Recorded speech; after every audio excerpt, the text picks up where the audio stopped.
Checolín.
Se rendirá los honores plenos al presidente constitucional de los Estados Unidos mexicanos y comandante supremo de las Fuerzas Armadas.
Sean tan amables de tomar asiento.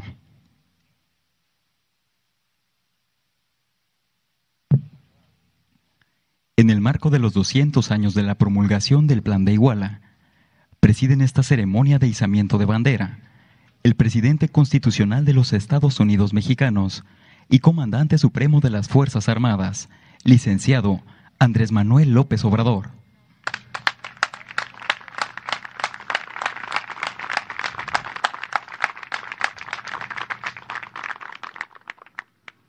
Doctor Alberto Fernández, presidente de la República Argentina.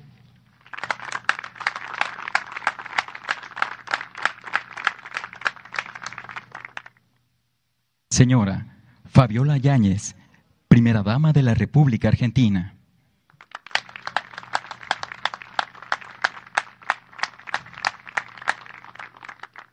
Y doctora Beatriz Gutiérrez Müller, esposa del presidente de México.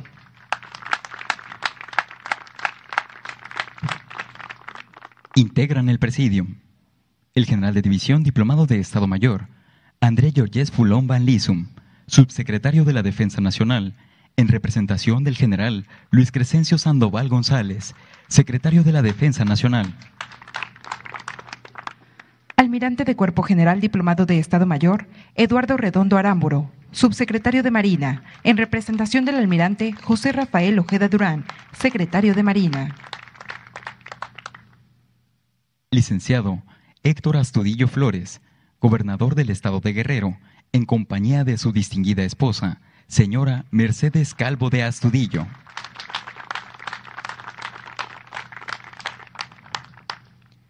Senador Eduardo Ramírez Aguilar, presidente de la mesa directiva de la Cámara de Senadores.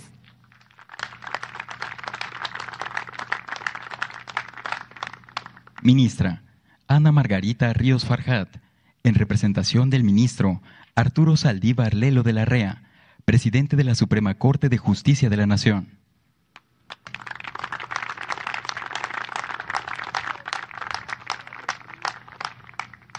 Antropólogo Diego Prieto Hernández, director general del Instituto Nacional de Antropología e Historia.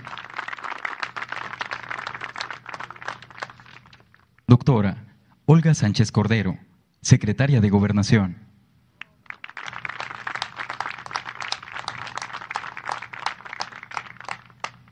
Doctor Marcelo Ebrard Casaubon, secretario de Relaciones Exteriores.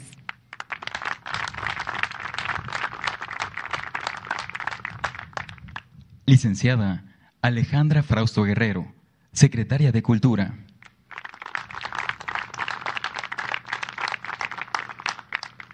Señor Felipe Carlos Solá, ministro de las Relaciones Exteriores, Comercio Internacional y Culto de Argentina. Licenciado Alejandro Encinas Rodríguez, subsecretario de Derechos Humanos, Población y Migración de la Secretaría de Gobernación. Maestro Zoé Robledo Aburto, presidente de la Comisión Presidencial de Hechos, Procesos y Personajes Históricos de México. Y doctor Antonio Salvador Jaime Herrera, presidente municipal de Iguala de Independencia Guerrero.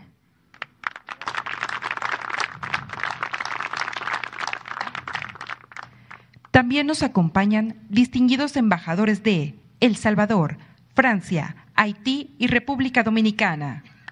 Apreciables funcionarios de la República Argentina. Integrantes del Gabinete Legal del Gobierno de México. Personal docente y discente, dependientes de la Secretaría de Educación Pública. Representantes de medios de comunicación y quienes nos siguen por Internet a través de las redes sociales. Reciban todos la más cordial bienvenida.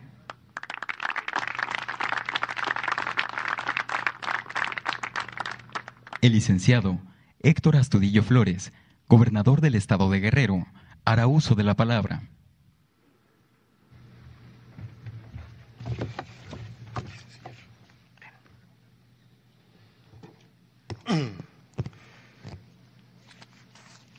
Ciudadano licenciado Andrés Manuel López Obrador, presidente constitucional de los Estados Unidos Mexicanos. Doctor Alberto Fernández, Presidente de la República de Argentina, señora Fabiola Andrea Yáñez, Primera Dama de la República de Argentina, doctora Beatriz Gutiérrez Müller, esposa del Presidente Constitucional de los Estados Unidos Mexicanos,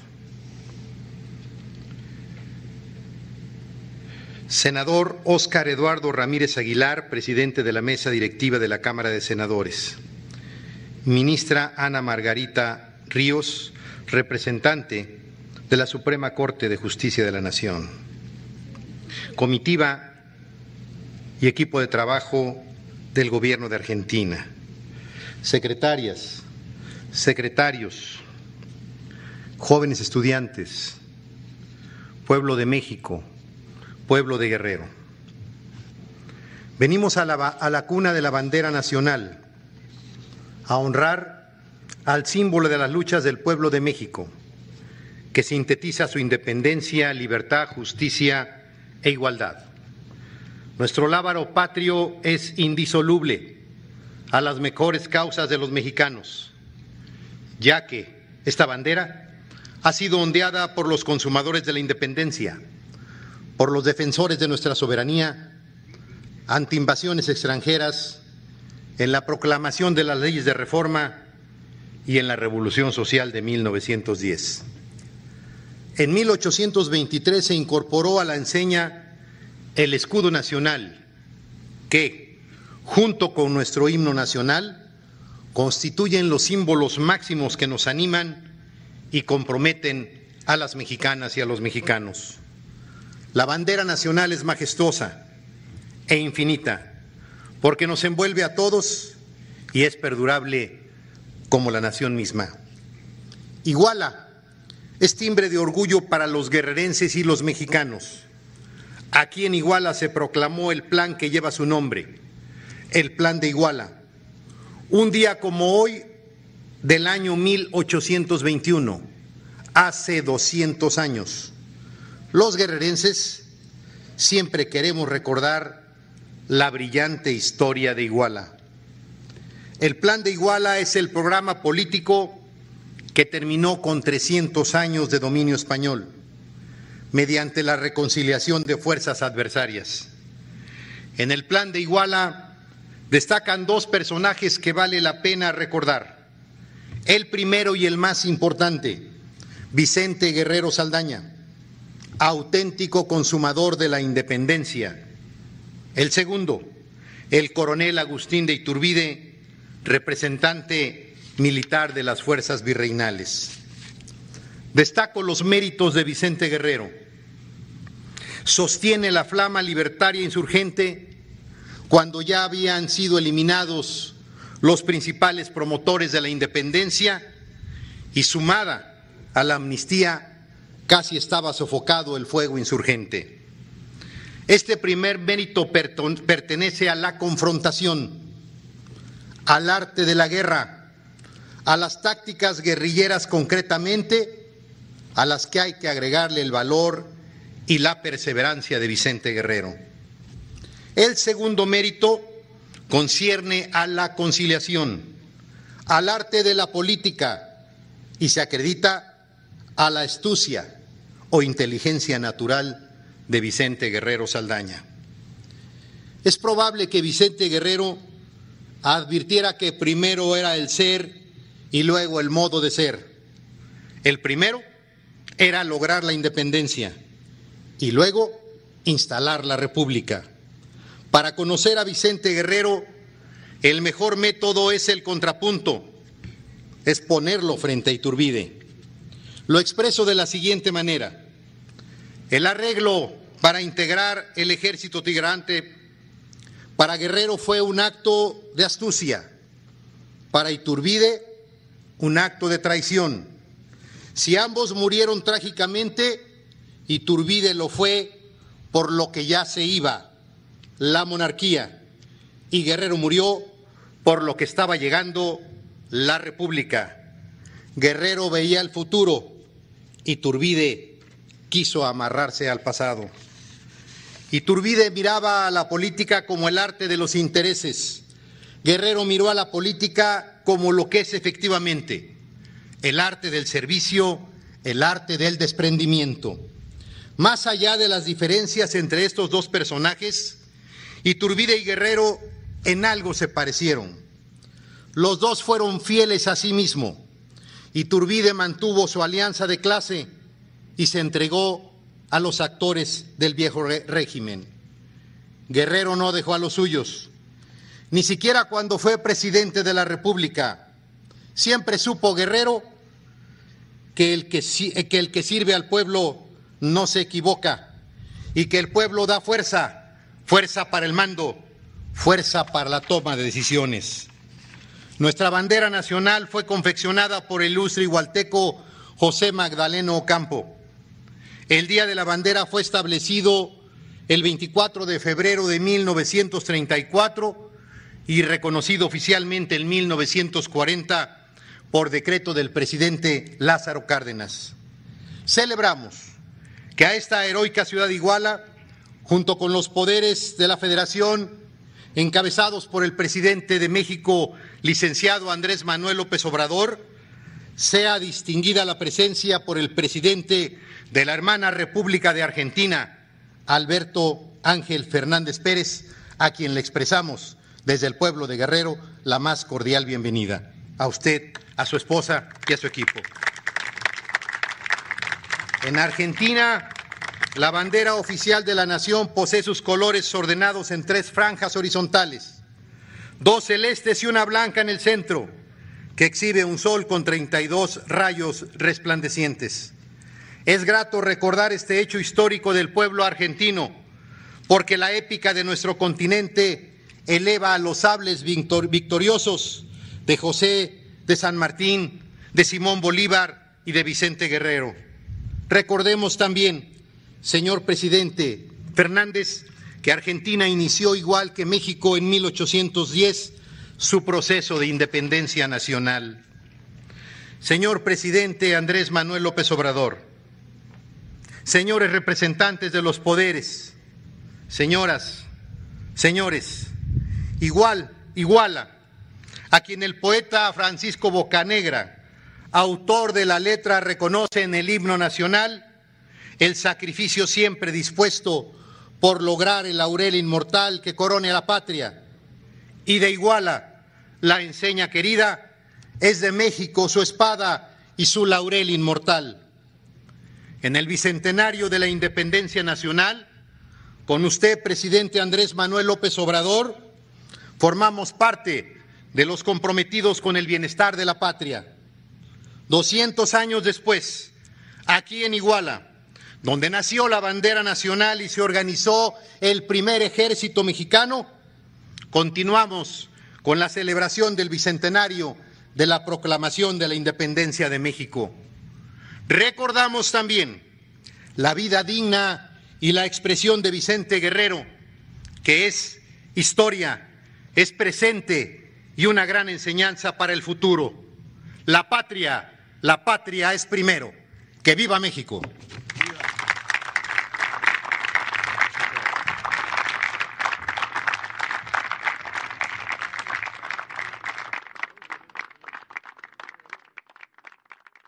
Escuchemos el mensaje que dirige el doctor Alberto Fernández, presidente de la República Argentina.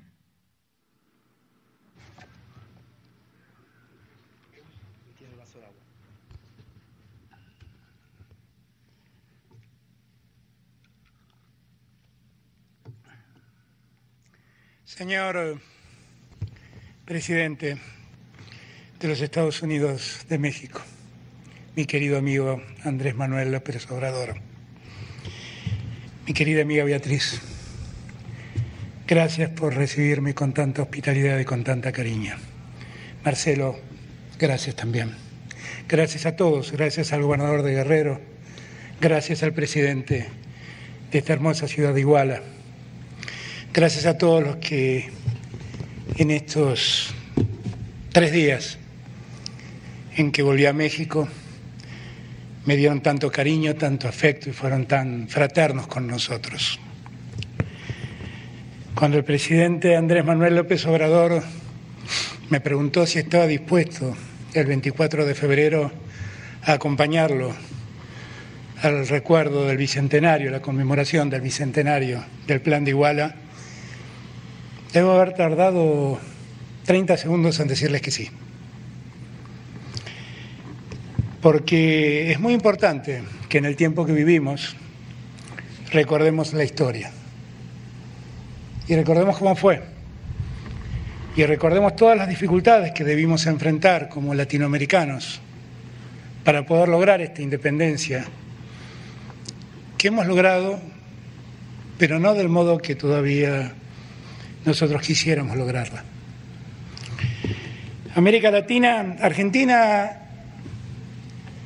y México tienen tiempos parecidos, inclusive en los tiempos que necesitaron para poder lograr la independencia del Imperio Español de aquel entonces.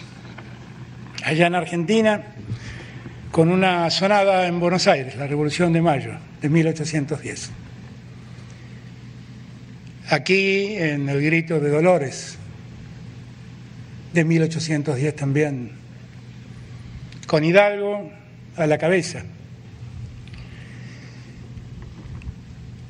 Argentina siguió un derrotero de muchos desencuentros hasta que en 1816 logró su independencia como país, liberarse plenamente del dominio español.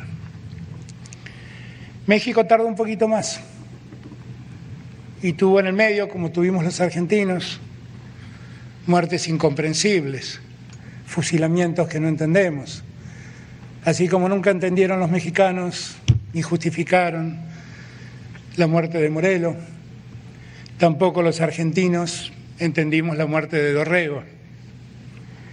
Y podríamos también sumar muchos nombres a nuestra historia común. Pero finalmente,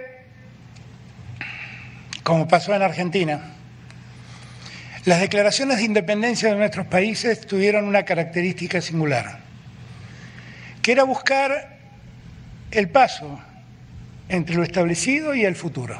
Como bien dijo el gobernador de Guerrero, lo que representaba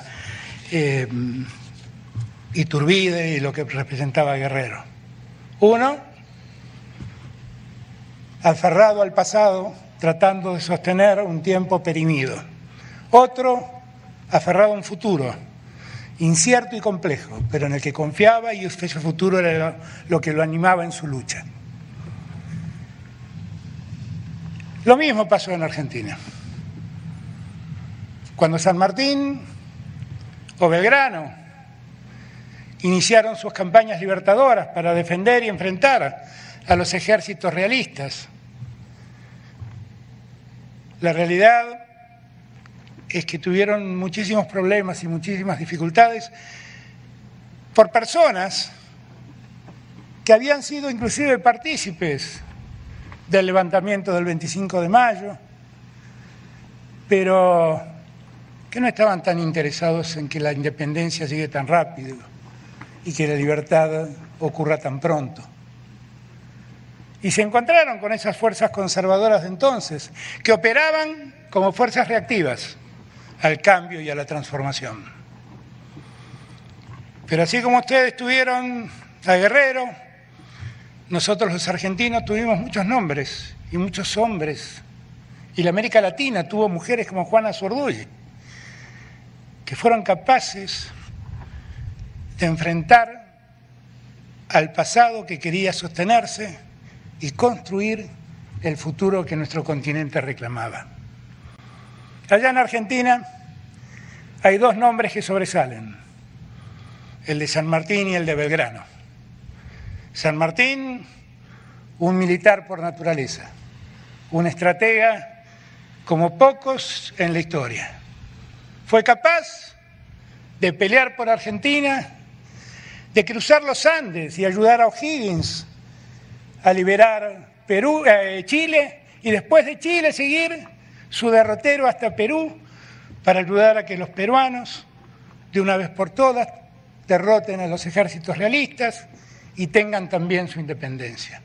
Belgrano no tenía nada de militar, era un abogado, un hombre de la intelectualidad de aquel entonces, preocupado por la economía, pero que entendió que debía cargarse el uniforme, cargar las armas, y con enorme voluntad fue a defender la frontera norte de la Argentina. Allí, en el norte, había un ejército de gauchos que conducía a un general que se había puesto al frente de esos gauchos. Se llamaba Martín Miguel de Güemes. Fue el único general que la Argentina tiene muerto en una batalla. Murió peleando con sus soldados. Esos hombres existieron en nuestro continente. La historia tan bien contada por quienes me precedieron en la palabra da cuenta que la historia se repite una y otra vez, como diría Nietzsche, esa lógica circular de la historia que siempre vuelve al punto de arranque. Y así como entonces, la disyuntiva de hoy no parece ser distinta. Seguimos discutiendo entre los que quieren sostener el orden establecido, orden entre comillas, y los que queremos un sistema distinto. No ha cambiado. A veces, como hoy existen otros mecanismos para que nuestra templanza se pierda y para que nuestro ánimo decaiga, la pelea parece ser muy dispar, muy difícil. Pero cuando esto nos pasa y cuando sentimos que nos acorralan de mil modos modernos, que entonces, gracias a Dios, no existían. Ayer Beatriz, en un extraordinario discurso, recordaba lo que pasó en México en 1911, si no me equivoco, con Madero, 1913, y cómo los diarios de entonces lo contaban. Pero nosotros, cuando el desánimo aparece, la verdad tenemos que encontrar en los San Martín, en los Belgrano, en los Güemes, en Juan Azurduy, en Bolívar, en Guerrero, en Hidalgo, los nombres que nos den la fuerza para volver a ponernos de pie, para recuperar la lógica que nos ha hecho llegar hasta acá, que no fue otra que la de preocuparnos por los más humildes, por los que menos tienen, para fortalecer una igualdad que, como bien se ha dicho aquí, en América Latina no existe. Esta bandera maravillosa que flamea en un mástil inmenso, que según me decía el presidente, debe ser el mástil más alto que el mundo ha puesto sobre la tierra. Tiene 3 colores que representan lo que fue la base sobre la que funcionó el Plan de Iguala. Los colores eran la garantía de lo que había que respetar hasta lograr la independencia absoluta. Y hasta un ejército de hombres y mujeres salidos del pueblo construyeron un ejército distinto a todos los ejércitos que conocimos en América Latina. Era el ejército trigarante. Era el ejército que venía a garantizar las 3 reglas que esa bandera en cada color impone. Esos 3 colores representan, como bien se ha dicho acá, la unidad, la igualdad y la religión. Difícil de entender hoy, pero en aquel entonces eso pesaba mucho. Las 3 reglas deberían estar presentes en cada uno de nosotros, porque cada uno de nosotros en América Latina debe tener el deber de trabajar por la igualdad latinoamericana. Porque no hay ninguna posibilidad de un continente que progrese dividido muchas veces, como se ha dicho aquí, porque nos encierran en debates que ni siquiera son los nuestros. Son debates que a otros les interesan, y son debates que a nosotros nos postergan.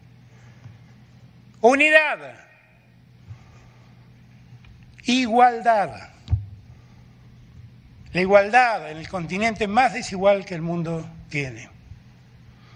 ¿Quién puede vivir en paz con su conciencia, decir que ha abrazado a la política, decir que viene de movimientos populares y hacerse el distraído en un continente donde muy pocos concentran la riqueza y millones distribuyen la pobreza? ¿Quién puede estar en paz con su conciencia?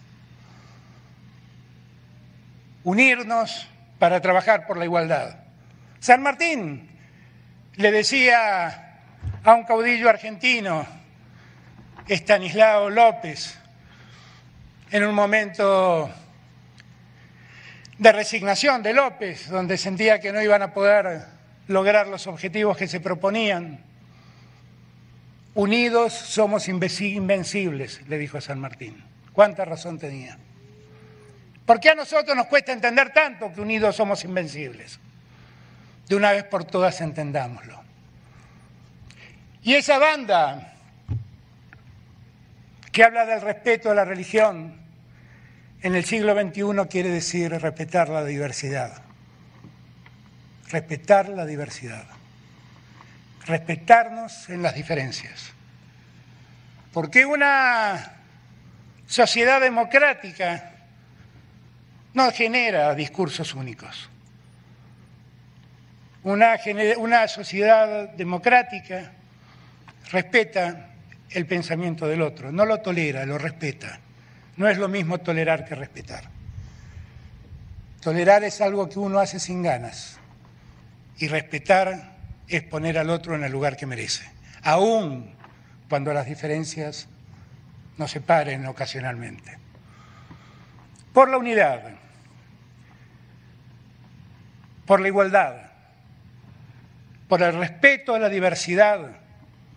Tal vez sea ahora, en este bicentenario que hoy celebra México, que en Iguala nazca un nuevo plan para la América toda. Es el deber que tenemos, porque que nuestro continente cambie no depende de otros, depende de nosotros. Y si San Martín tuvo coraje, y si Guerrero tuvo coraje, ¿cómo no vamos a tener coraje nosotros? Venía cruzando la ciudad de Iguala y veía a los habitantes de allí, hombres, mujeres, niños, niñas, hacer flamear la bandera de mi patria con la bandera de México. Este México que fue lugar de socorro para miles de argentinos que escaparon a la más cruel dictadura que Argentina vivió. Nosotros podemos hacer posible, porque no es un sueño pensar en una América Latina integrada, unida, que luche en conjunto para sacar de la pobreza y de la marginalidad a los millones de compatriotas de la patria grande que están sumidos en ese lugar. Y podemos hacerlo. Y cuando sentimos que no podemos, recordemos a Guerrero, recordemos a Hidalgo, recordemos a San Martín, recordemos a Güemes, recordemos a Belgrano, recordemos a O'Higgins, recordemos a Bolívar, recordemos a Juan Azurduy, recordemos a Artigas en el Uruguay y démonos cuenta que se puede. Nunca bajemos los brazos.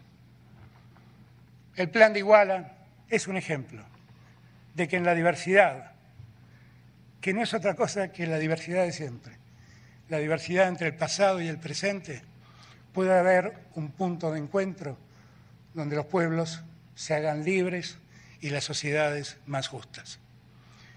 Gracias, señor presidente, por haberme dejado participar de un bicentenario tan hermoso como este. ¡Viva México, viva Argentina y viva América Latina! Muchas gracias.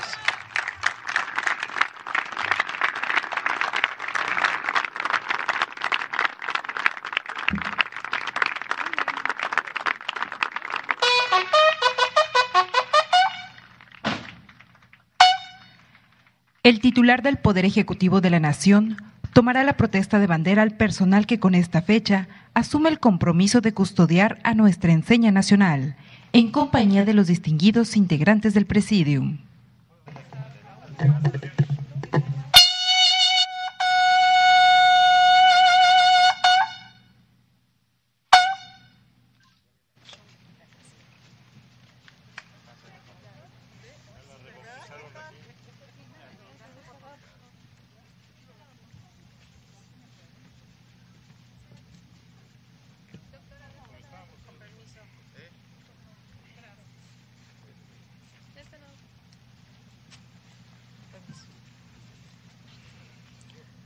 Ciudadanos, general, inspector, jefe, capitán, oficiales, personal de tropa, marinería y escala básica, directores y jóvenes estudiantes. Vengo en nombre de México a encomendar a su patriotismo esta bandera que simboliza su independencia, su honor, sus instituciones y la integridad de su territorio. Protestan honrarla y defenderla con lealtad y constancia. Sí, correcto. Al concederles el honor de ponerla en sus manos y velar por ella, la patria confía en que, como buenos y leales mexicanos, mujeres y hombres sabrán cumplir con su protesta. Muchas gracias. El presidente de la República presenciará el abanderamiento de las escoltas de la Secretaría de Educación Pública, de nuestras Fuerzas Armadas y de la Guardia Nacional. Recibe nuestra enseña nacional para su guarda y custodia la 7ª Brigada de Infantería de Marina, Colegio de Estudios Científicos y Tecnológicos número 3, Escuela Secundaria Plan de Iguala, Colegio de Bachilleres Plantel número 3, 50 Batallón de Infantería, 25 Batallón de Guardia Nacional, Centro de Estudios de Bachillerato José Vasconcelos, Colegio Nacional de Educación Profesional Técnica número 112, Centro de Bachillerato Tecnológico Industrial y de Servicios número 56, y Base Aérea Militar número 7. Pues al frente. ¡No!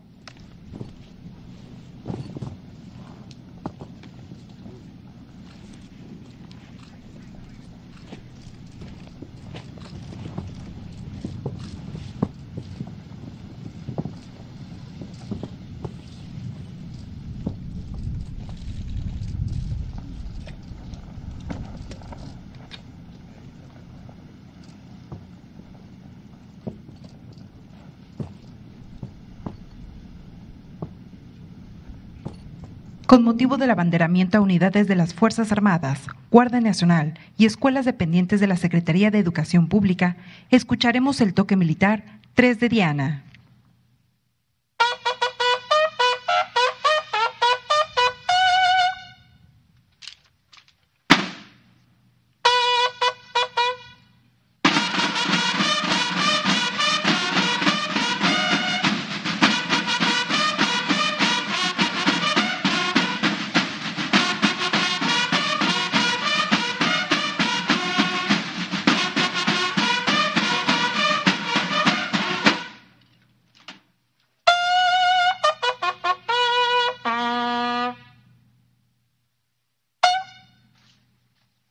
Sean tan amables de ocupar su lugar en el presidio.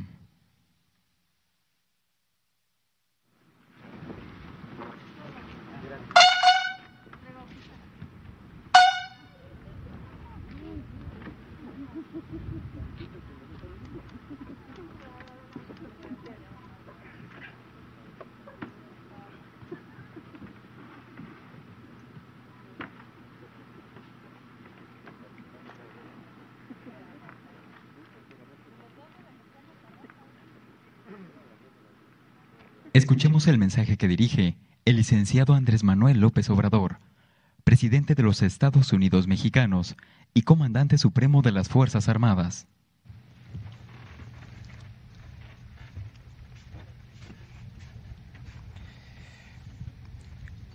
Amigo presidente de Argentina, Alberto Fernández, autoridades civiles y militares, pueblo de México.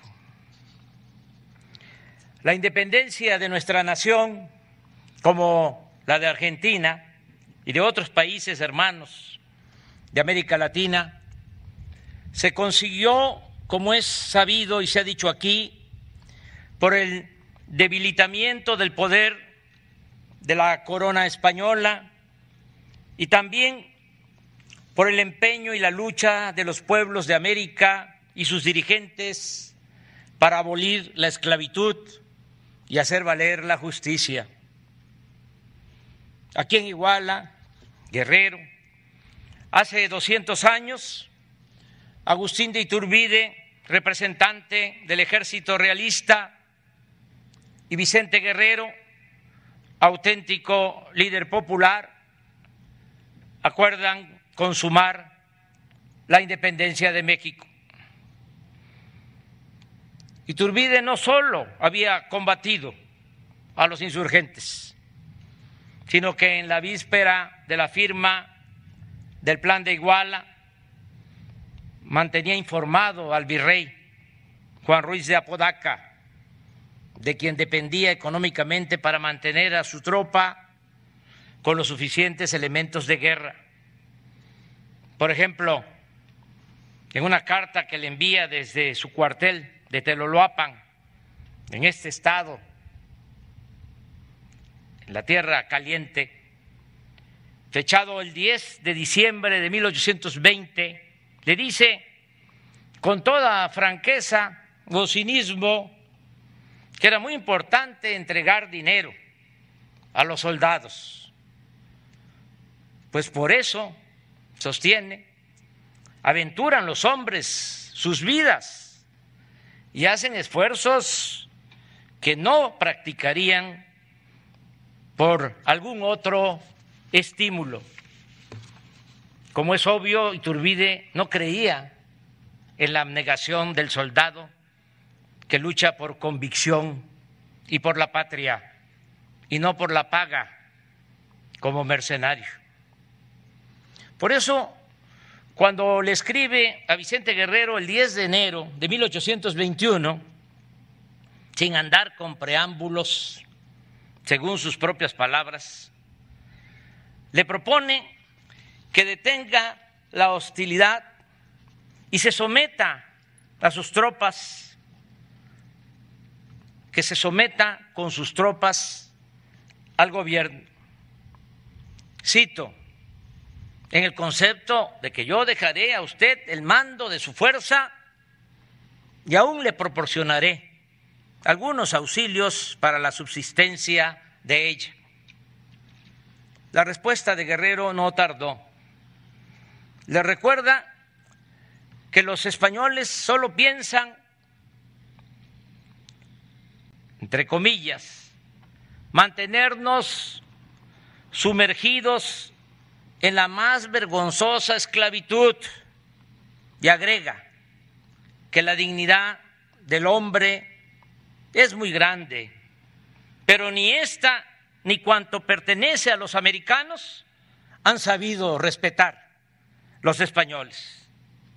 Y sobre su propuesta de someterse bajo el mando de Iturbide, le pone como condición que primero se defina, le dice textualmente: decídase usted por los verdaderos intereses de la nación y entonces tendrá la satisfacción de verme militar a sus órdenes y conocerá a un hombre desprendido de la ambición, que solo aspira a sustraerse de la opresión y no elevarse sobre las ruinas de sus compatriotas.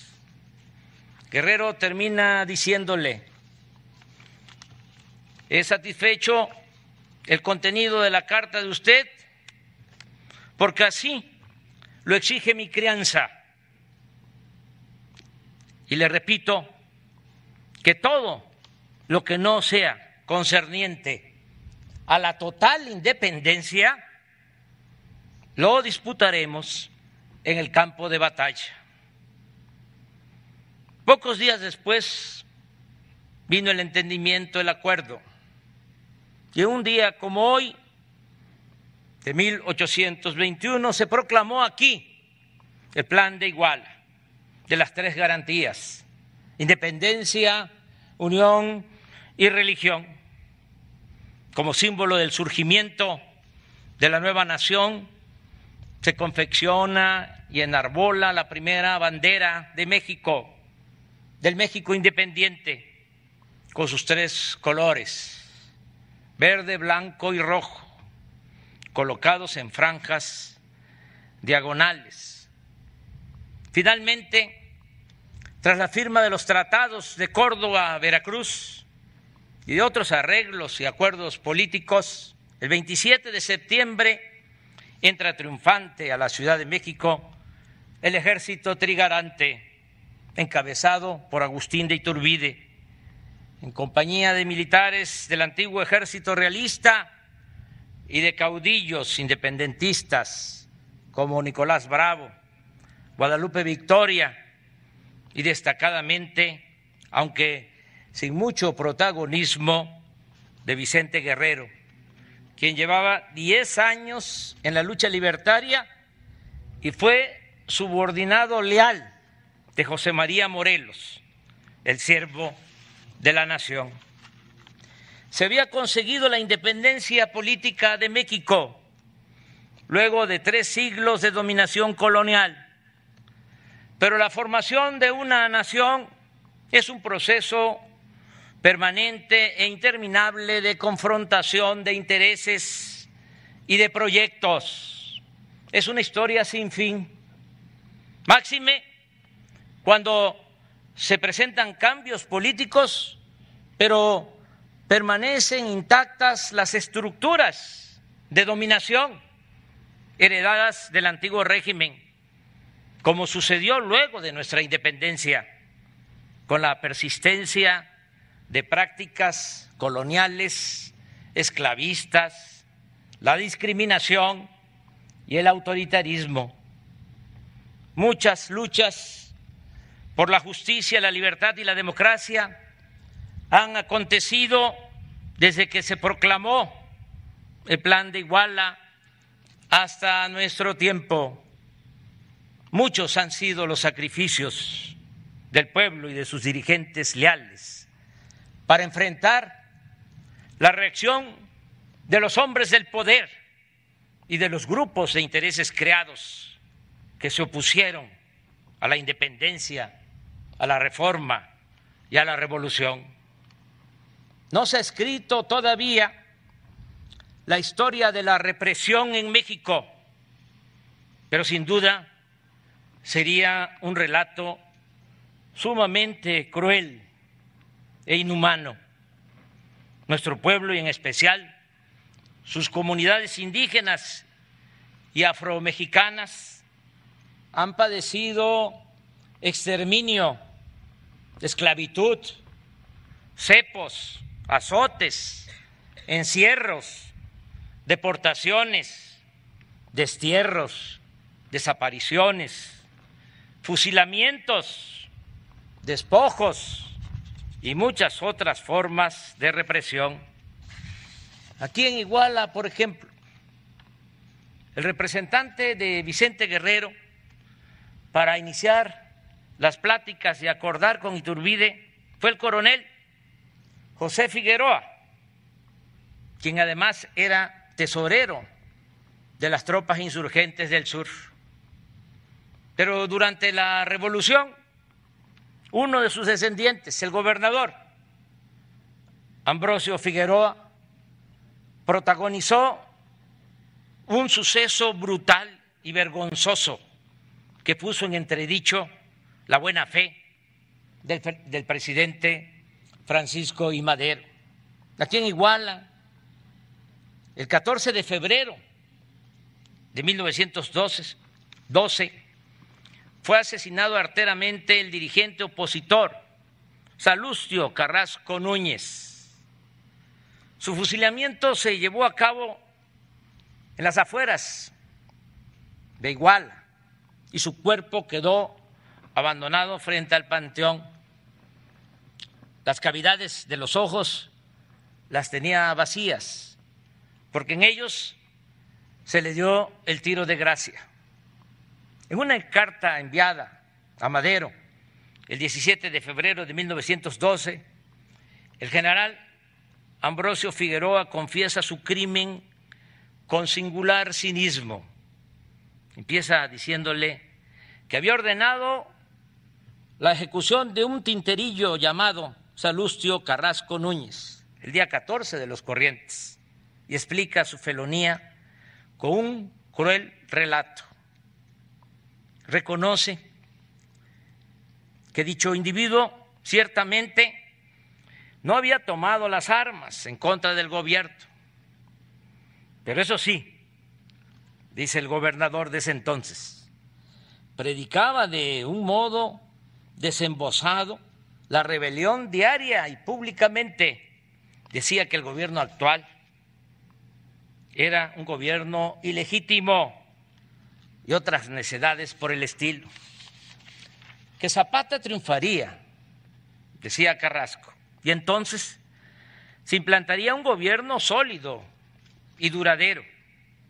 Era, en fin, un hombre, sostiene el gobernador, altamente nocivo, tanto por sus doctrinas anarquistas, que mucho influían en el ánimo de los incautos, como porque se había convertido en deturpador terrible del actual gobierno y en agente secreto del zapatismo al que buscaba diariamente adeptos. Dice, quizá en el procedimiento contra el expresado haya habido alguna irregularidad. No se llenaron debidamente los requisitos que establece la ley sobre suspensión de garantía, pero yo estoy resuelto a hacer la paz en este estado a costa de sangre y de cuanto sea necesario, pues conceptúo, sigue diciendo, que ajustándonos por completo a procedimientos rutinarios, muchos de los culpables, si se quiere, los más peligrosos, podrían fácilmente escapar al castigo que justamente merecen, y de esta manera nunca terminaremos. He querido poner todo lo anterior en el superior conocimiento de usted, le dice a Madero, a fin de que no se vaya a tratar de sorprenderlo.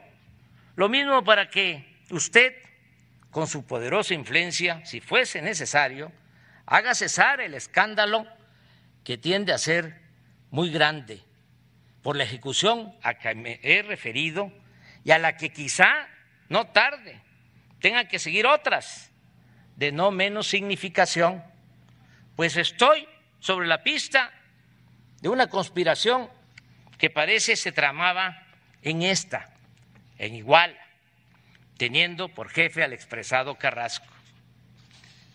Hasta aquí la carta. La actitud de Madero frente a este caso es por entero reprobable y contraria a sus convicciones humanitarias. El 17 de febrero de 1912 le escribe al gobernador de Guerrero, pero solo para lamentar que el fusilamiento, cito textualmente, no haya cumplido con todos los requisitos legales, al mismo tiempo que lo justifica, pues subrayo y entre comillas, comprende su actuación y le informa que fueron a verlo un grupo de guerrerenses y que procurará arreglar el asunto también, lo digo textualmente, de modo conveniente. Este encubrimiento a todas luces cuestionable es de los pocos actos de incongruencia de Madero. Sin restarle responsabilidad, debe tomarse en cuenta que ya vivía asediado y sometido a fuertes presiones. La prensa porfirista, que dejó de recibir dinero del gobierno tras la caída de la dictadura, mantenía en su contra una permanente campaña de linchamiento político. Pero sobre todo, el presidente se había distanciado de los campesinos y del pueblo raso. Se encontraba prácticamente solo, dependiendo de militares, de oligarcas y de caciques que poco o nada ayudaban a la causa de la revolución y que más tarde terminaron asesinándolo de manera infame. Es probable que Madero no hubiese deseado contar con los servicios de los Figueroa en Guerrero o de Huerta a escala nacional, pero no tenía otra opción. En el terreno militar tenía muy pocos hombres como el general Felipe Ángeles, y en el plano político también predominaban los oportunistas proclives a traicionar en cualquier momento. Por desgracia, no habían muchos servidores públicos o políticos con ideales y principios. En todo el tiempo transcurrido desde entonces, ese talante autoritario del pensamiento conservador no ha dejado de existir, echó raíces y se ha mantenido hasta nuestros días en todo el país, en Guerrero y aquí en Iguala. Por ejemplo, sería imperdonable estar en esta ciudad sin recordar el lamentable suceso del 26 de septiembre de 2014, cuando fueron reprimidos y desaparecidos aquí en Iguala jóvenes estudiantes de la Normal Rural de Ayotzinapa. Ese día el autoritarismo mostró de nuevo su rostro siniestro y se hizo evidente la complicidad del gobierno con la delincuencia organizada. Por eso se pretendió engañar con la denominada verdad histórica, según la cual los 43 jóvenes desaparecidos habrían sido quemados en un basurero del municipio limítrofe de Cocula. Todo ese infundio se ha venido cayendo con las recientes investigaciones. Sin embargo, es tan temible la asociación delictuosa que produjo esta tragedia y el pacto de silencio que establecieron, que aún con 82 detenidos y con el ofrecimiento de protección y recompensa, pocos de ellos hablan y todavía no sabemos a ciencia cierta dónde están los estudiantes de Ayotzinapa.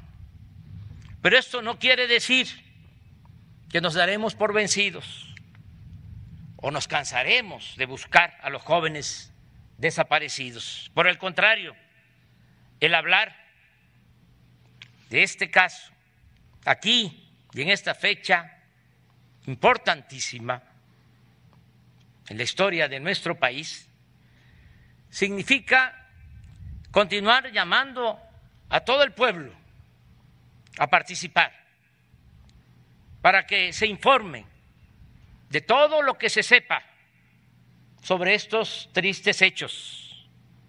Y vengo a Iguala de nuevo a refrendar nuestro compromiso de no claudicar y seguir adelante hasta conocer la verdad, encontrar a los jóvenes y castigar a los responsables.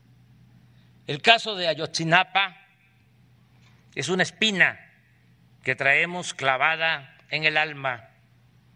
Por convicción y como representante del Estado mexicano, reafirmo el compromiso de continuar trabajando en coordinación con la Fiscalía General de la República y del Poder Judicial de la Federación para saldar la deuda que tenemos con las madres y padres de los muchachos, con Iguala, con la sociedad en su conjunto y con la honra de México. También subrayo por el optimismo al que hizo mención nuestro amigo Alberto Fernández, presidente de Argentina. No nos pueden quitar nunca el derecho a la esperanza. Cuando existen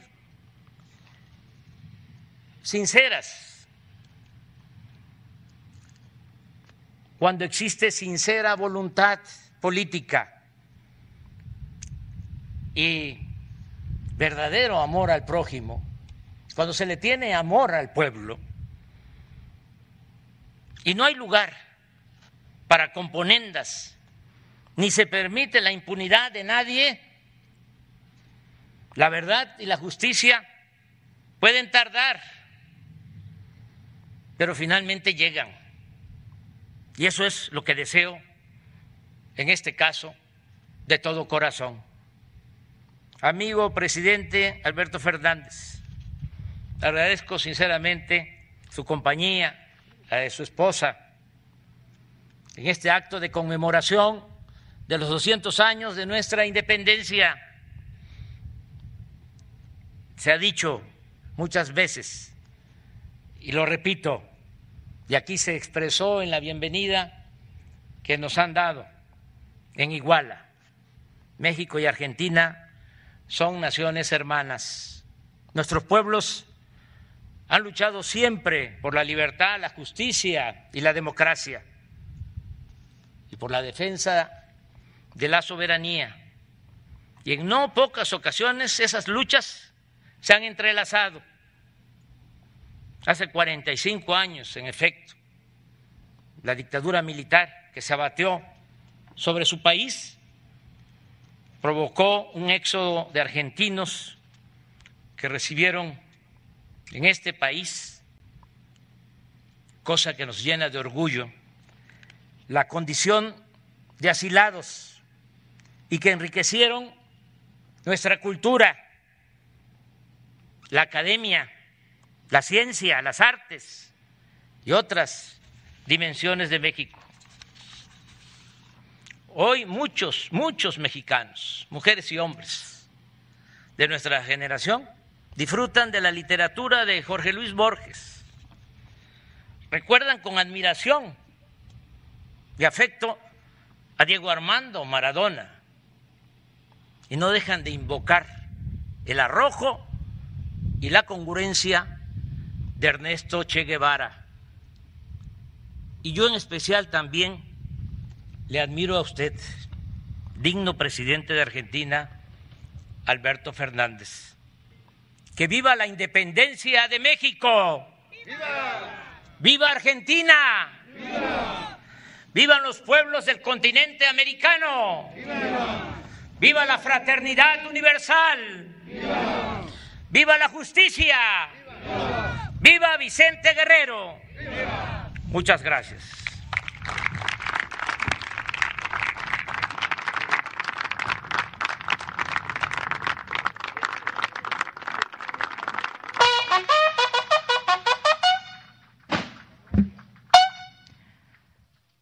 Finaliza esta ceremonia con los honores correspondientes al presidente de los Estados Unidos mexicanos y comandante supremo de las Fuerzas Armadas. Se les invita a entonar nuestro himno nacional.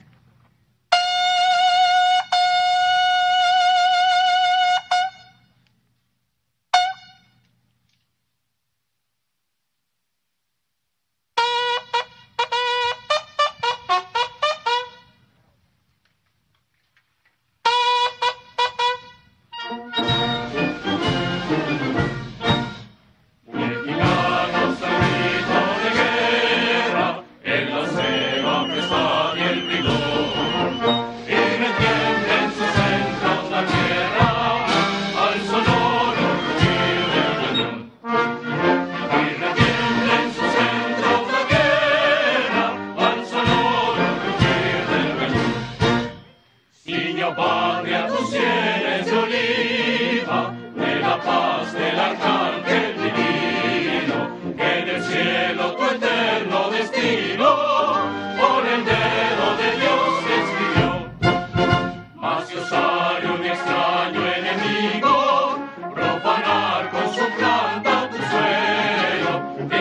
patria querida que el cielo un soldado en cada hijo te dio, un soldado en cada hijo te dio.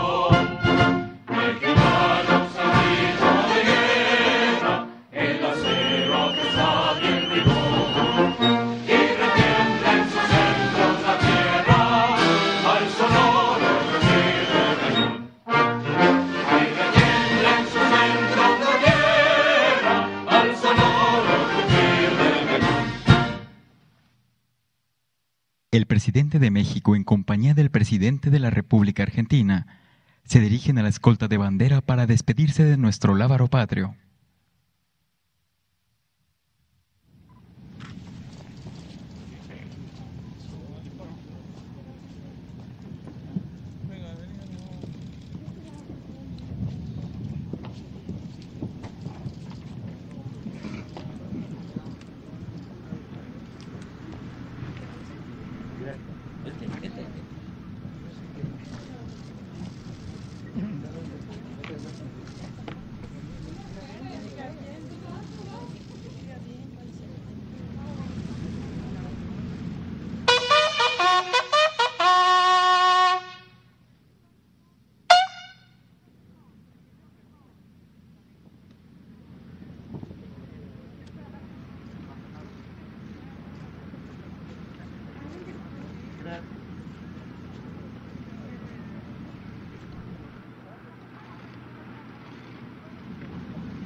Se agradece la asistencia de los presidentes de México y Argentina en compañía de sus respetables esposas, así como de los distinguidos invitados que los acompañaron. Que tengan todos una excelente tarde.